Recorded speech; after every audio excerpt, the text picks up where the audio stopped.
Assalamualaikum warahmatullahi wabarakatuh dan salam sejahtera kepada semua pelajar dan pendengar. Kali ini kita akan bincangkan mengenai mean and standard deviation, and of course kita akan bincang juga mengenai variance. Baik, untuk memulakan topik ini, mari kita lihat beberapa notation yang akan kita gunakan dalam subtopik ini. Baik, now kita ada dua perkara pokok ya. Yang pertama adalah information from the sample, and then another one is information from the population. Jadi kalau kita lihat perbezaan di antara notation dia ya, sample dan juga population adalah, for the sample dia ada X bar.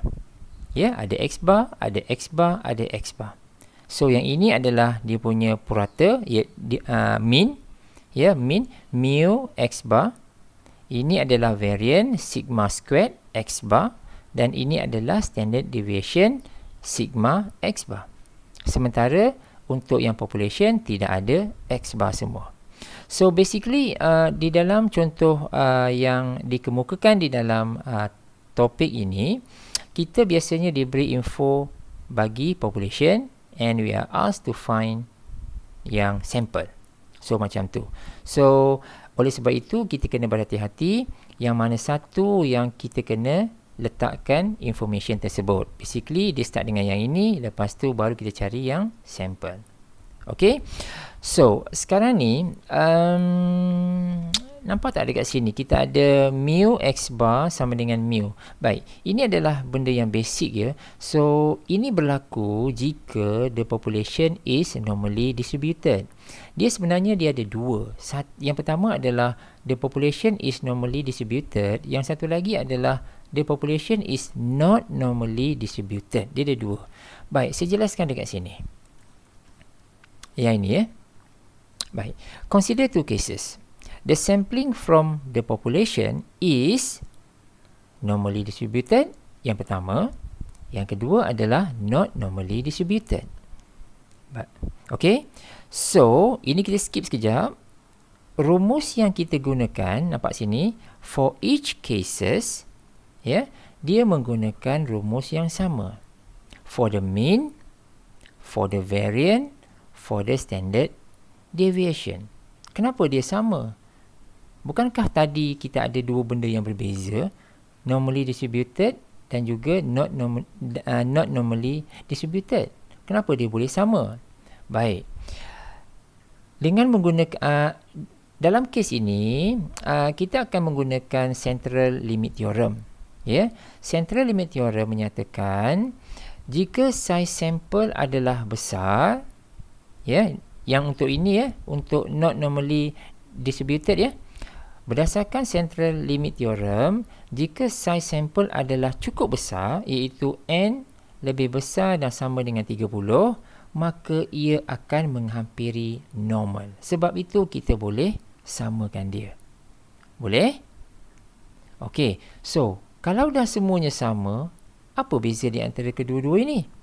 Baik. Bezanya adalah pada graf. Nanti saya akan terangkan. Rumus semuanya sama. Baik, kita lihat rumus yang kita nak gunakan. Ini adalah rumus bagi mean, iaitu for the ini adalah sample mean ya. Sample mean iaitu mu X bar sama dengan mu. Ini adalah population mean. Untuk variance pula, yang sigma squared X bar ini merujuk kepada sample variance. Dia sama dengan sigma squared over n. Sigma squared ini adalah population variance. Dan ini adalah standard deviation. Yang ini adalah sample standard deviation, manakala yang ini adalah population standard deviation. Ini adalah sample STD, ini adalah population STD. Okay ya. So basically kalau kita ada variant, dengan mudah kita dapat STD. Ya, sebab kita hanya perlu square rootkan sahaja yang ini. Boleh ya? So, yang ini pula, ini saja saya tulis kat sini sebab jika dia adalah discrete probability distribution, maka kita boleh menggunakan rumus ini untuk mendapatkan population variance.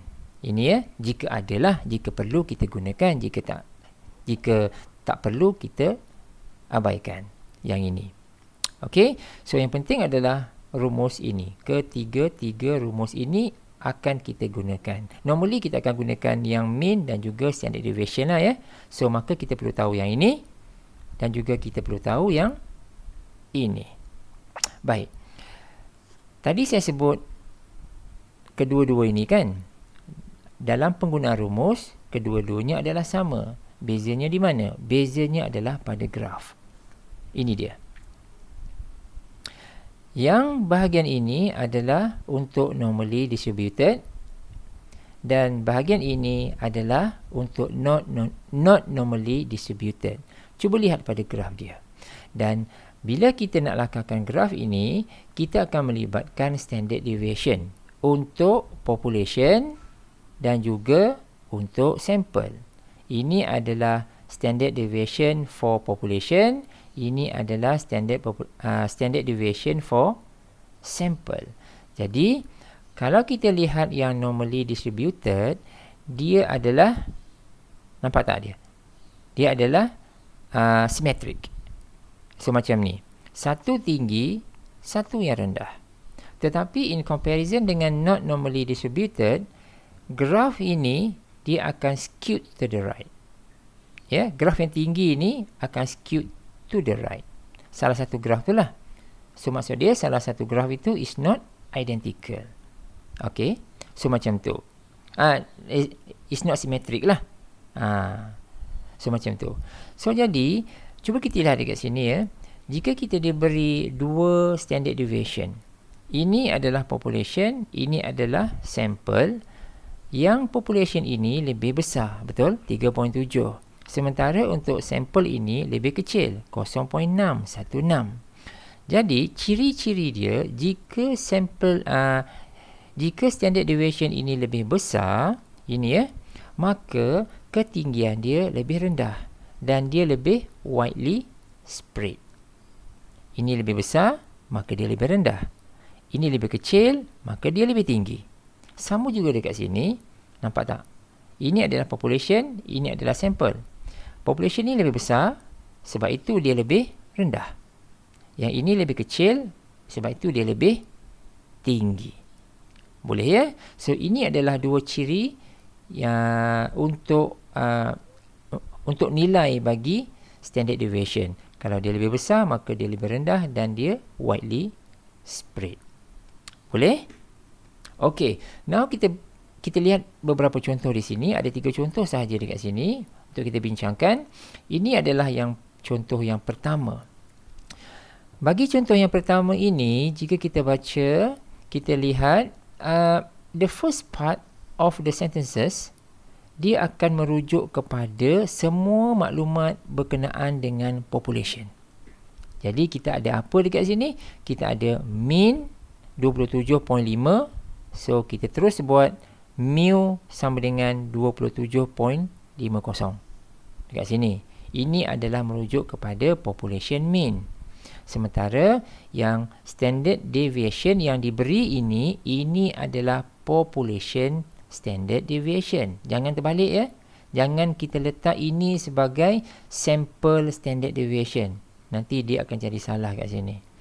So, this part gonna be sigma sama dengan 3.70. So, now kita dah ada dua info kat sini.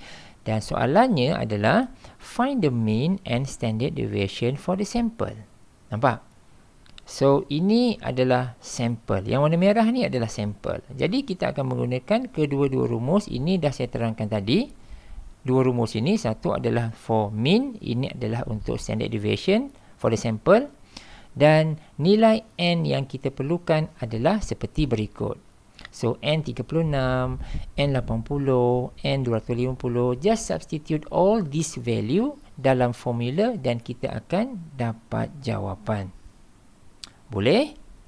So, agak mudah dekat sini. So, now we have a look. Contoh yang seterusnya. Okey. Sekejap. Okey, nampak sini? Kita ada dua graf kan? Kita diberi sigma 3.7. Ini 0.616. Ini lebih besar. ini lebih kecil, maka lebih besar ini akan jadi lebih rendah dan wider spread. Dia lebih lebar lah. So macam tu. Okay. Okay, our second question gonna be this. Ini juga hampir sama dengan contoh tadi tu. Jika kita baca carefully, kita akan dapati the first part here, dia merujuk kepada population. Jadi mean ini adalah population mean. Standard deviation ini adalah population standard deviation. Sebab itu kita ada mu dan kita ada sigma. Okay, mu 80, sigma 15. Dan soalan tu soalannya adalah calculate the mean and standard deviation for the sample. Jadi sekali lagi kita akan menggunakan rumus yang sama, ya, yang ini, dan berikut adalah nilai n yang kita perlukan. Kita masukkan nilai maklumat ini ke dalam formula, maklumat ini ke dalam formula, dan kita akan dapat jawapan dia. Boleh? Okey. So kita pergi kepada contoh yang ketiga. Ini apa? Ini nampak tak? STD dia 15. STD untuk sampel 3.75. Kan 15 ni lebih besar. Jika dia lebih besar, maka dia lebih rendah. Nampak tak? Dia lebih rendah dan dia lebih widely spread. Dia lebih lebar lah. So macam tu. Okey.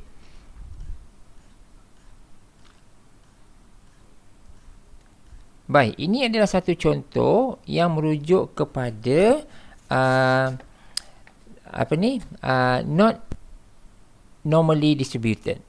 So jika kita baca soalan ini, dia katakan dia tulis the annual income of all readers of Business Week magazine produce a right skewed distribution with the mean of seterusnya lah, ya. So lihat di sini ada satu keyword dekat sini. Dia kata right skewed distribution. Jadi bila kita nampak ayat ini, kita dah tahu dah dia adalah not distributed normally. Ya, not normally distributed. Jadi grafnya akan dia tidak simetrik lah. So jadi ini adalah keyword yang penting, ya. So yang lain adalah seperti biasa, di mana jika kita baca perlahan-lahan, ada bahagian yang merujuk kepada population punya information, dan pengiraan yang ini adalah yang kita perlu cari. So jadi kita lihat dekat sini, mean 84,500 ini adalah mu, dan standard deviation 26,000 ni adalah sigma. Jadi kita dah ada dua info kat sini. Lepas tu n dia berapa? N dia adalah 100. Dan kita diminta mencari mean dan juga standard deviation guna rumus yang kita telah tahu tadi. Substitute all the information dan kita akan dapat jawapan dia. Okay guys, so saya rasa sampai sini dulu teaching video kita. Kita akan sambung dalam teaching video yang akan datang. Thanks for watching. See you in the next video.